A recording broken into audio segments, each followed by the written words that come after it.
Pernah nggak lo berhenti sebentar dan mikir, kok gue udah berusaha hidup sehat, tapi badan dan kepala gue nggak pernah bener-bener enak.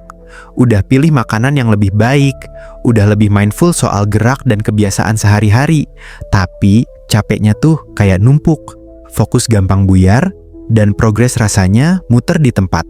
So, what's actually going on? Masalahnya, hidup sehat itu nggak sesederhana milih opsi yang kelihatannya bener. Tubuh kita nggak kerja per keputusan, tapi per pola. Dia ngelihat timing, stres, recovery, dan konteks di balik kebiasaan yang kita ulang tiap hari. That's why, sesuatu yang kelihatannya responsibel di permukaan, kalau dilakukan terus-menerus tanpa penyesuaian, justru bisa pelan-pelan ngasih tekanan ke tubuh. Di video ini, kita bakal bahas pilihan-pilihan yang sering dianggap sehat, tapi tanpa sadar malah bikin badan kita kerja lebih keras dari yang seharusnya. Selama bertahun-tahun, kita dicekokin ide bahwa makan tiap 2 atau 3 jam itu kunci metabolisme tetap tinggi. Sounds convincing, right? Masalahnya, yang beneran terjadi bukan metabolisme makin kencang, tapi insulin yang nggak pernah turun. Lama-lama, garis antara lapar beneran dan sekadar kebiasaan jadi kabur. Waktu lo terus makan tanpa jeda, tubuh nggak pernah benar-benar masuk ke mode bakar lemak atau perbaikan sel. Sistem pencernaan kerja non-stop di background, kayak aplikasi yang nggak pernah ditutup. Akhirnya, tanpa sadar, total asupan harian lu jadi lebih banyak, bukan karena butuh, tapi karena udah jamnya makan. And here's the thing, metabolisme itu nggak selemah itu. Dia nggak langsung drop cuma gara-gara lu skip snack sekali 2 kali. Garam keburu dicap jahat jauh sebelum banyak orang benar-benar paham fungsinya di tubuh. Padahal sodium itu krusial buat sinyal saraf, kontraksi otot, keseimbangan cairan, bahkan level energi. So, waktu lo potong garam terlalu ekstrim, apalagi sambil banyak minum air atau rajin olahraga, yang sering muncul justru rasa lemes dan pusing.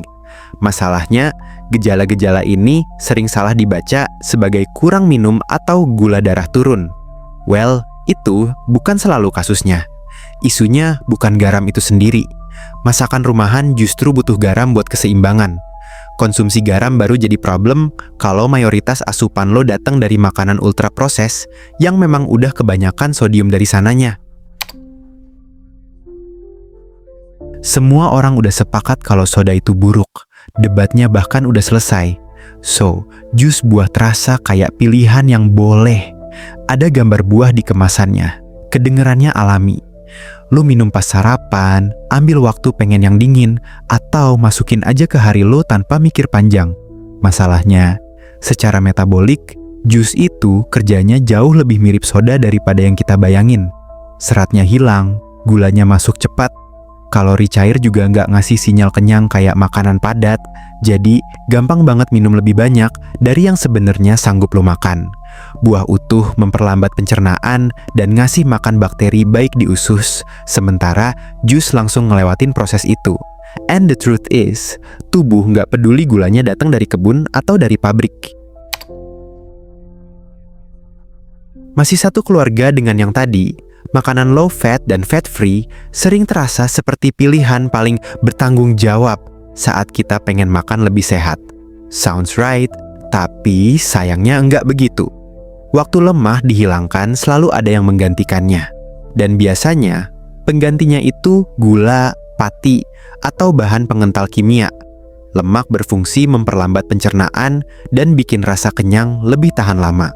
Tanpa lemak, gula darah naik lebih cepat dan turun lebih tajam. Hasilnya, lapar datang lebih cepat, craving makin berisik, like way louder. Menghindari lemak gak bikin tubuh lebih ramping. Justru bikin lo lebih sering ngemil, lebih tegang soal makanan, dan energi naik turun sepanjang hari.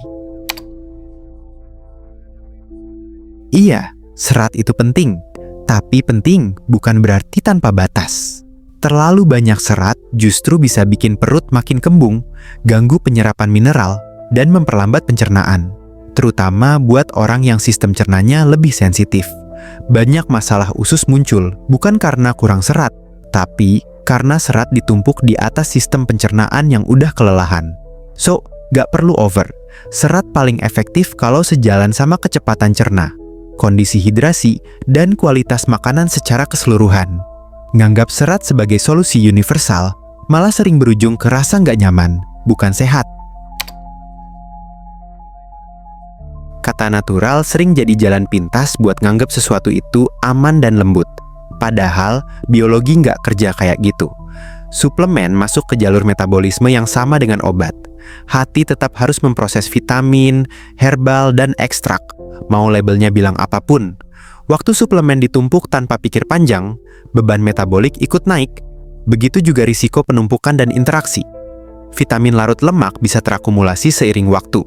Sementara senyawa herbal bisa ngaruh ke sinyal hormon dan efektivitas obat lain. That's why suplemen seharusnya dilihat sebagai alat bantu, bukan asuransi kesehatan. Begitu dia dipakai buat nutupin pola makan berantakan, kurang tidur, atau stres kronis, di situ suplemen malah jadi bagian dari masalah. Jujur aja, protein bar dan shake itu praktis banget. Tinggal buka, minum, beres. Biasanya juga isinya protein lumayan, plus vitamin dan mineral yang katanya bantu recovery dan energi. So, kelihatannya kayak solusi ideal buat hari sibuk. Masalahnya, kebanyakan produk ini juga penuh sama minyak industri, perisa buatan, pemanis, dan bahan penstabil biar awet lama. Selain itu, makan cair atau setengah padat, ngurangin proses ngunyah, sinyal pencernaan, dan feedback kenyang ke otak. Ingat, kalori cair lewat sistem cerna jauh lebih cepat, sementara makanan utuh ngasih tekstur, kerja mekanis, dan variasi nutrisi yang nggak bisa diganti produk olahan. Sesekali oke, tapi kalau jadi andalan harian, itu bisa bikin celah mikronutrien dan iritasi pencernaan pelan-pelan.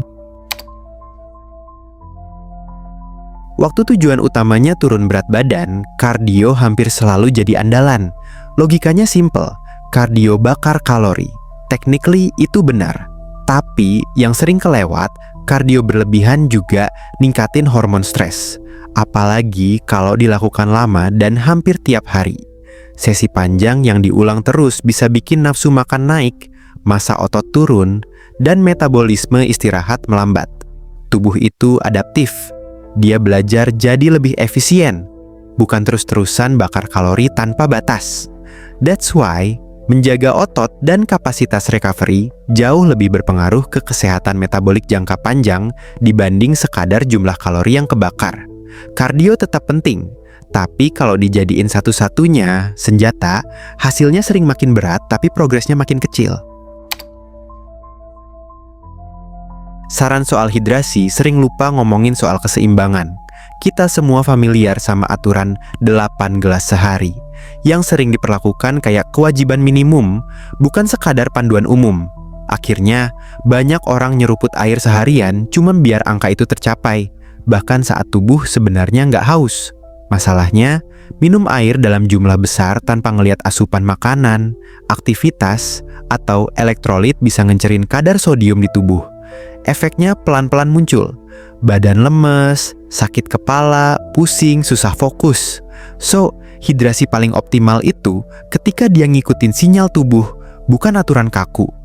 Cairan, mineral, dan timing semuanya saling terkait. Fokus ke volume doang justru bikin kita kehilangan gambaran besarnya.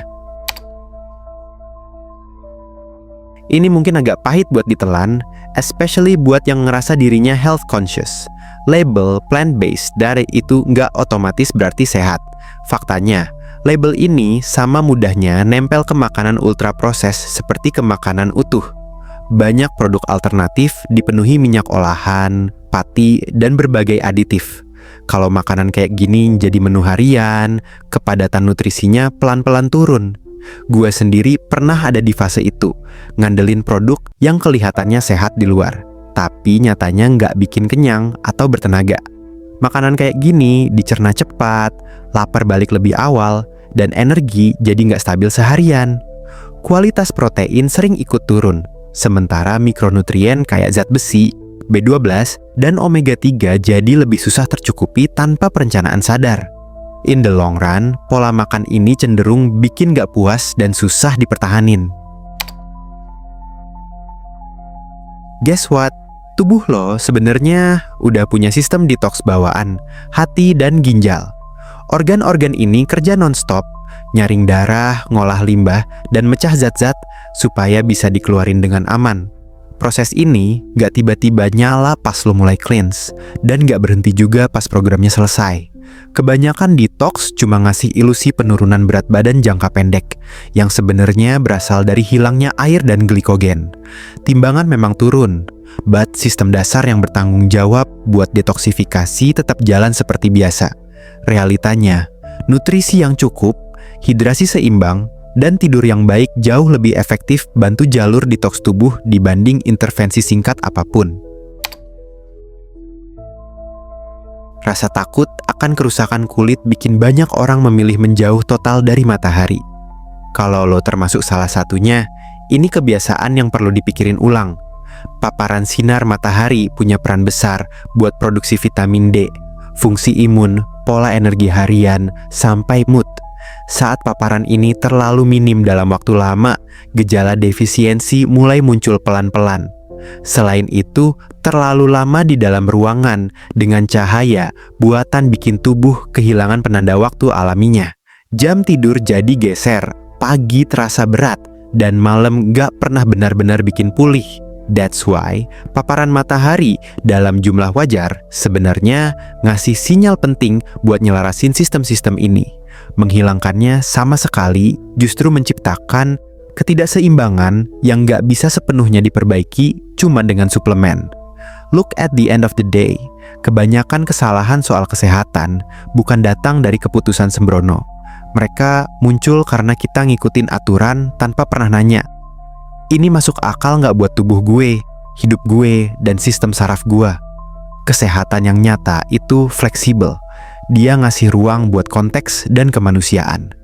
Kalau sebuah pilihan yang katanya sehat malah bikin lo lebih cemas, lebih kaku, atau makin capek, that's a sign meskipun pilihan itu lagi populer.